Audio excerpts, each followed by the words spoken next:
I feel like current teenagers, young adults who are trying to, and again, this doesn't have to be sports. This literally can be anything. It could be being a plumber. Like, put in the work, work hard and try to get better. Even detach yourself from the outcome and just try to work on the process of getting better. And that's something that they teach us in sales as well, because, in my first year of sales, you're doing a lot of cold calls. You're reaching out to people totally out of the blue. They say F you on the phone, they tell you to get out of there.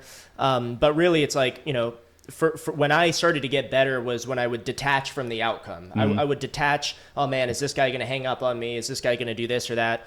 Well, no, I'm going to detach from that and focus on, well, here's the process I'm going to approach with. If he hangs up on me, he hangs up on me. Yeah. Right? But it was the process that, I had to get accustomed to. Yeah. So you say like the first few times when you detach yourself from it, was it kind of scary and a little intimidating and unknown? And as you did it more often, you're like, oh, this is normal. Like this isn't anything really. What was I so scared for?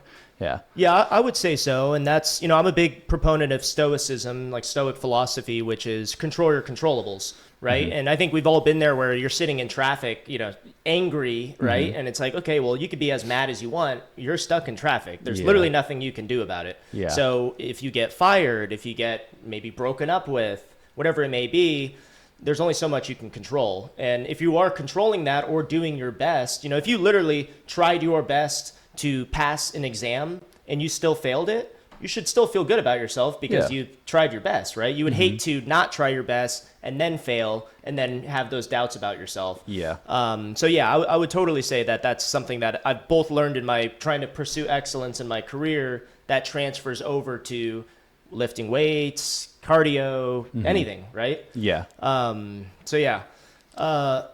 then one thing that I wanted to discuss further with you. So I know that I know a lot of people that went to college that didn't go to college, right? A whole bunch of people. And I myself went down the route of going through community college. I didn't know what I wanted to do. Yeah. I was a goofy kid. So I went to community college. It was significantly cheaper. And then I was able to transfer over to San Diego State. But I know you were working full time to pay for your school, to pay the bills. Like, what was that like for you? And how did you get yourself through that? I mean, that's a tough, Yeah. Tough So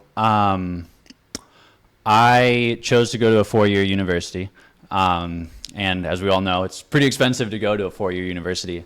And what had happened was I ended up not using my GI Bill from my dad because I applied for financial aid through the university as well, just to see what they would offer me. And they ended up, because of the income threshold my parents were at, my tuition and then some was going to be reimbursed.